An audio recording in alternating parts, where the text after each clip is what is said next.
বন্ধুরা, আমি ভাবলাম বাড়িতে ওই বেলুনের ভিতরে জল ভরে সেলোটেপ মারে চারকোনা, তারপরে হচ্ছে ফুটো করে দিলে যেরকম অ্যামেজিং দেখতে লাগে না, সেটা আমি বাড়িতে বানাবো ভাবলাম। তো আমি একটা বেলুন নিয়ে এসেছি এখানে।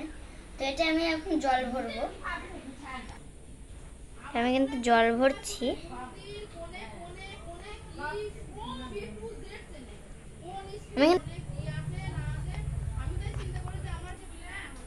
আমার বেলুনের জল ভরা রেডি হয়ে গেছে, দেখুন এরকম। তো এখন আমি সেলোটেপ দিয়ে এটা মেরে দেবো চারকোনা। তো আমি এখন এটা লাগাচ্ছি।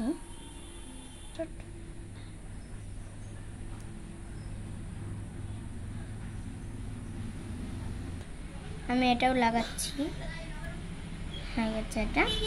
তো আমি এবার এটাও লাগিয়ে নিই। তো আমাদের এই চৌকো কোণের শেপটা কিন্তু হয়ে গেছে রেডি। তো আমি এখন ফাটাবো।